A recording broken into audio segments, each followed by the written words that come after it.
Um, oh, okay. All right. That was just the first part of the show, Jade. Oh my God. Um, okay, we'll get into we talked about him, but not really in depth. Jordan Eberle's back. I don't think he had the craziest past few games. And that was the thing too that was talked about on the broadcast and prior to the first game that he played was that they were going to try to be kind of careful with him getting back. It was really interesting to me, because I was wondering if maybe we'd see him like at home. I didn't think they'd Hmm. throw him into the lineup immediately. But obviously they liked enough of what they heard from when he was with Coachella Valley and practicing there that they felt comfortable with him going into the lineup. And they obviously had, I think, 3 days of practice before they got into the Florida game. So they must have seen him and said, okay, like, here you go. They've stuck Hmm. him on the fourth line the last two games, which is so fascinating to see one your captain on the fourth line. Yeah. Some teams do have their captain on the fourth line, like Yep. normally, and that's so funny to me.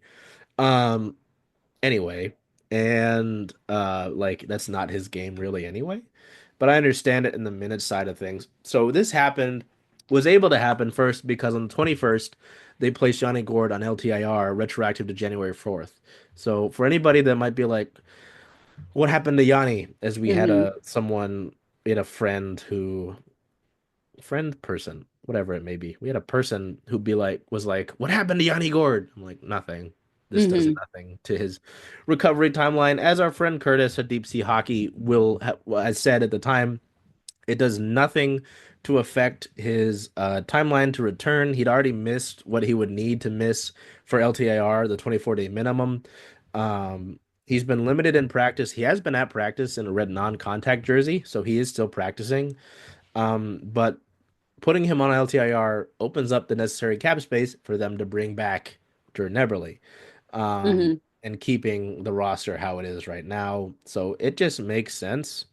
Um, there, like, I saw people freak out about that, and I was like, why? Like, if it wasn't retroactive, sure, but it was Yeah. retroactive, so it doesn't mean anything. Um, like, there is a possibility that he does play before the deadline. Hmm. So I'll leave that alone. They activated Ebbs the next day, so that he could play against Florida. Yeah, I don't think he had a point in either of those games. Um, no. Yeah, no, that's right, because Shane had two, Maddie had the one.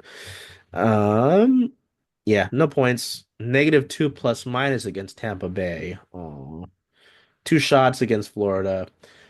14 minutes of ice time against Florida, almost 12 in the second one. Um, yeah, I guess Jade, and I've been talking, it feels like for like half an hour. Um, It's been an hour. oh my God. Yeah. Um, how do you like, are you surprised that he's back so soon? Because there were some people who didn't think maybe he'd be back. Like we had heard from Ron and from Dan that it'd be after Four Nations, right? Which Hmm. I mean, it was true. I didn't think it'd be that fast, but there were folks who were like, he's not coming back at all this year. I'm like, that's wrong. That's Yeah. incorrect. Um, Um, and there just was yeah, I don't know. What are your thoughts on it? I was gonna say there was a bit where I was a little bit nervous that it was gonna be a longer timeline for him coming back. But yeah, I didn't expect them to toss him back in on the road. I also kind of assumed like the first home game or something Yeah. when he would be That back, but and it was interesting too. good for Oh, him. in the recovery was talking about how, this is such a not only in hockey, but a rare his injury in sports with his pelvis just being exploded. Hmm. Um, and that in the recovery story, I think Alison Lukan did that. Um, that Ebbs consulted a rugby player, one or two rugby players in New Zealand, because they dealt with this, and I was just like, oh yeah, rugby, and I thought about the Seawolves. Um, but yeah, I mean it's pretty remarkable, um, to think about that. Like again, I didn't think he'd be up for the season. Like I Yeah. thought if his recovery had setbacks, and it held him out till like March. Then I was like, just shut the guy down. Like he's That was old. my thoughts as well. But I was like, if everything goes well, there's no reason not to let him play still. Like he's your Hmm. captain. It's nice to have that on the ice, not only for the skill, but the leadership side of things. Like just to be like, okay, he's around. Like, and I Yeah. know that's a boost to the guys, like Jared McCann, Hmm. um, who visited him when he was bedridden. Yeah. So Yep.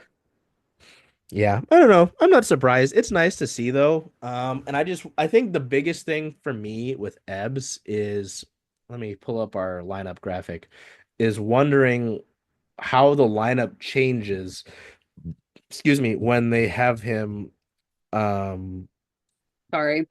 ready An ad for, on my phone. I oh, don't know if no, you've heard that. I had another burp from the Ghost Oh, Key sponsor. Um See how the lines change um uh when he is ready for more than fourth line minutes yep. because Karts has been scratched the last few games and I don't imagine you mess with the Schwartz Beniers Kako line, and I don't really have much affinity for your middle six lines either. So like maybe you put him with McCann and Wright and make that your second line. Hmm. Because he's played with McCann already. Like, certainly doesn't hurt. And I think they've. Ooh, maybe I can look this up on Money Puck. I can look at the lines. Yay! Uh, I'm so fucking stupid. Oh, the fact that people let me do what I get to do, and I'm so smarter than these people is amazing. Let's go. McCann, right? Oh God. Yeah. Well, and I think my biggest thing, Jade, with this is like someone has to move to the fourth line or get scratched. Hmm. And I think finally we get this Andre Burakovsky scratch because Hmm. he can't really play a fourth line game. So you see what I'm saying here? I don't know. What do you think Yeah. about? I'm gonna look at the lines here, but yes, okay. McCann, right, Eberle. Sorry, I found it. They've only played 44 minutes this year. Where'd he go? That kind of Uh, tracks given the timing of the injury, though, too. 6 games, 43.2% goals percentage. 2.5 expected goals for. Yeah, so small sample size, but not a bad sample size. I don't Hmm. know. What do you think happens like because that's what makes sense to me is you put him on the line with McCann and Wright, you bump them up to a second line, Tolvanen, Stevenson, Bjorkstrand. That's an expensive 3C. Hmm. Um Fit there as your third line, and then you go back to the Tanev, Stevens, Cartier. This is like if you're playing the St. Louis game. This is how I would do it. Hmm. Um because like Burakovsky can't play that fourth line. That's not his game. Yeah. Um Cartier fits in better there. So I don't know. What would you do? Probably exactly what you said you would do, honestly.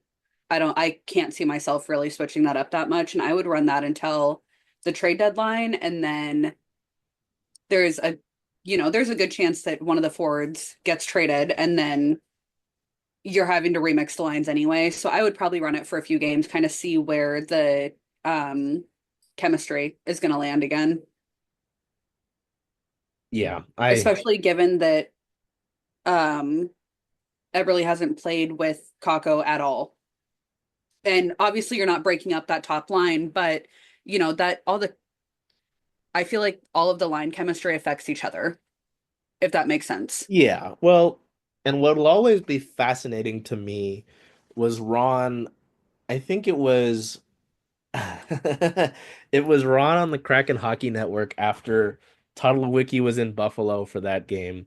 And there were the Elliott reports about how he didn't want to hire Dan and he wanted Todd McClellan. And he did the Kraken Hockey Network thing. Hmm. But I think it was on that one he mentioned the team's mental fragility, and I was like, wow, so you're basically calling your team soft, Yeah. which isn't great, but I bring it up to mention that like if the chemistry works for them, if it works for them and they play better when they've got that consistency with each other, I Hmm. wouldn't make things worse by messing with it too much. So Yeah. like that's the easiest thing for me to go 1951-7, bump them up to the second line, bump Hmm. 29 and 22 down to the third line, considering that 20 and 22 have already largely played on a third line when they had Yanni Yep. in the middle.